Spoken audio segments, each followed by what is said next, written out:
remercier tout d'abord toute la population de Sobem, Sangaré, Ndundor, bref, toute la population de Niaoul.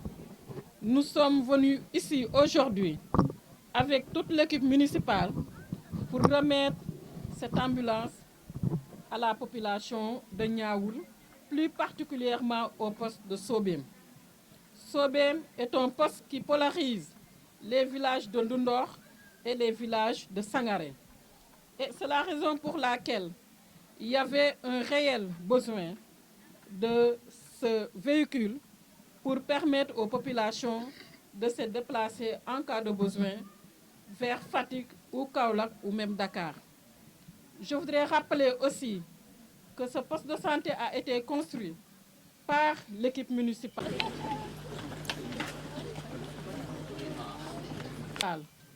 Et nous l'avons inauguré ici. Nous avons amené ici également cette ambulance, mais nous comptons construire une maternité pour compléter la prise en charge de certaines questions, surtout concernant la santé des mères et des enfants. C'est une préoccupation du chef de l'État, son Excellence, Monsieur le Président de la République Macky Sall. La santé pour tous, dans toutes les collectivités territoriales, dans toutes les profondeurs du Sénégal, parce qu'effectivement, il ne peut pas avoir de développement sans qu'il n'y ait une bonne santé des populations. Autre chose que je voudrais rappeler, ici dans la commune de Diarère, nous avons 7 postes de santé. Et aujourd'hui, avec cette ambulance ici présente, nous pouvons dire que nous avons tous les postes de santé, en tout cas, ont leur ambulance. Et c'est la raison pour laquelle nous pouvons dire qu'aujourd'hui, c'est 100% dans la commune de Diarère. 7 postes de santé, 7 ambulances, grâce à la détermination de l'équipe municipale, des populations, mais également avec l'appui de l'État du Sénégal. Vous m'avez parlé d'une doléance, mais moi aussi j'ai une doléance à l'endroit du gouvernement du Sénégal. La commune de Diarère a 7 postes de santé, plus de 32 000 habitants. Nous sollicitons encore une fois, et je le répète, je l'avais dit quand on remettait l'ambulance de Mbétine, la commune de Diarère souhaite avoir son centre de santé. Et je pense que c'est une chose qui peut bel et bien exister pour le bénéfice des populations. Donc je voudrais remercier tout le monde encore une fois. Nous sommes à votre disposition pour satisfaire les besoins des populations, surtout dans ce contexte où nous savons que la pandémie de la COVID-19 est toujours présente. Je vous remercie de votre aimable attention. Merci beaucoup. Muy guddi muy bëccëg te ñu war leen a yóbbu hôpital Fatick wala Kaolack wala Dakar wala fépp fu mu mënta doon. Conseil municipal bi nag bi nga xamante ne jox na Bikol ambulance jox Bikol jox fi nga xam moom mooy Mbétine ambulance jox Diarère ambulance jox fi nga xamante ne tamit mooy Diohine ambulance foog naa bii mooy dernier poste bi nga xam ne amutoon ambulance tey ñu andi ko fii tey. Donc commune Diarère mën naa wax ne poste de santé yi fi nekk yépp am nañu ambulance tey donc 100% moo fi nekk. loolu nag bu ma waxee 100% am na boo xam ne sëriñ bi nga xam ne moom moo defar poste de santé bi moo jëndal boppam waaye sant yàlla ñu ko ciy gërëm. leneen li tamit mu nekk particularité ci commune Diarère foog naa ICP bi rappelé na ko léegi nombre de postes yi fi nekk par rapport ak population bi yaakaar na ne sax ëpp na parce que su ma juumul ñu ngi ci juróom benn wala juróom ñaar 7 postes de santé 7 postes de santé yooyu yëpp ku ci ne am nga sa ambulance. kon sant yàlla di wax ne population yi nañu gën a góorgóorlu éducation dafa nekk une compétence transférée te président Macky Sall yaakaar naa ne que ci ay politique am lépp lu mu bëgg mooy gox-goxaat yi ñun bu ñu amee jafe-jafe ci li nga xam ne moom mooy wér-gu-yaram ñu fekk fa ay agent de santé yoo xam dinañ leen mën a taxawu waaye collectivité territoriale yi aussi mën a jouer seen rôle pour que population yi mën a am solution ci wér-gu-yaram bi. loolu bu passé nag mën naa wax ne que li nga xam moom mooy bâtiment bu beesu case poste de santé bi aussi conseil municipal moo ko fi tabax ginnaaw bi nga xam ne ñëw nañ fi fekk fi équipe bu dévouée mais tamit nekkoon ci bâtiment boo xam ne dafa sonnoon torop ci lañ tabaxee lii nga xam ne moom mooy poste de santé bii. li ci des nag mooy maternité bi dinañ ci def suñu kéemtalaay kàttan ni ñu def ba tabax poste bi dinañ defaat noonu ba tabax beneen bâtiment pour maternité bi.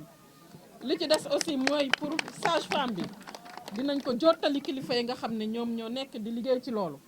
parce que nag am na jamono yoo xam ne poste de santé yi nekkoon ci tund bi yëpp ñi fi nekkoon yaakaar naa ne ko ñoo dugg di génn ba ñu recruter leen ñoom ñëpp fonction publique. seen premier ICP bi ngeen am fii mu ngi tuddoon Tening su ma juumul ci la bokkoon. donc ñu gën a góorgóorlu kàddu gi nga xam ne mooy ki wax ci représentant ci turu sage dëkk bi lu mu wax mooy nañu téye ambulance bi nañ ko def parce que ambulance bu bees tàq la am commodité yépp donc buñ ci góorgóorloo am chauffeur boo xam ne mën na liggéeyam ICP bi tamit di surveiller bu baax a baax ndax ambulance bi lu muy dox mooy li askan wi soxla bu boobaa dina fi yàgg te bu fi yàggee seen njëriñ lay doon.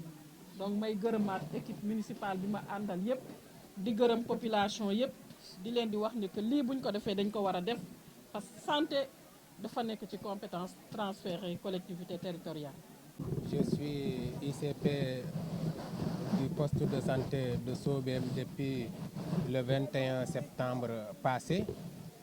Donc c'est depuis septembre que je suis au poste. Et entre septembre et aujourd'hui, on a sollicité une demande cruciale qui est l'ambulance pour l'évacuation des malades. Et vraiment, c'est une courte durée pour avoir une satisfaction de ce genre. Thérèse Faye Diouf, qui est un exemple parmi les maires, du Sénégal. Nous, dans notre localité, en citant les meilleurs maires, on dit qu'on aimerait que on aimerait avoir un maire qui est comme Thérèse Faye Diouf de Diarère, ou Serigne Diop de Sandiara, ou Maguette Sène de Malicounda. Donc ça, pour l'avoir, il faut travailler. Et cette dame-là est vraiment une travailleuse. Elle travaille durement pour satisfaire sa population. On a fait des constats au niveau de notre commune. Il y a presque dans toutes les localités des postes de santé. Les postes de santé, l'espacement entre les postes, ça ne fait même pas 3 kilomètres entre les postes. Donc dans tous les grands villages de la commune, il y a des postes de santé. Il y a 7 postes. Et tous les 7 postes aujourd'hui sont équipés d'ambulances. Et nous avons vraiment ce magnifique bâtiment construit par Madame le maire, donc avec tout l'équipement qui se trouve à l'intérieur. Et aujourd'hui, il vient nous surprendre avec cette ambulance. Donc nous le disons vraiment un grand merci, au fond du cœur. waaw ci tënk rek ci wolof li ñu fi war a wax bëri na mais kaddu yëpp dañ koy tënk ci ngërëm. ñu ngi gërëm madame le maire fu ngërëm yem ndax amuñu feyam tey ñun fii dañ doon évacuer benn malade dañuy woote Bikol wala ñu woote Jaareex parfois dañ doon xaar plus de 1 heure voire 2 heures de temps avant ambulance bi di ñëw bu fekkee patrouillante la kon 2 vies ñoo doon nekk en danger tey madame le maire teggil nañu loolu kon amuñu lu dul gërëm ko di ko sant ci loolu.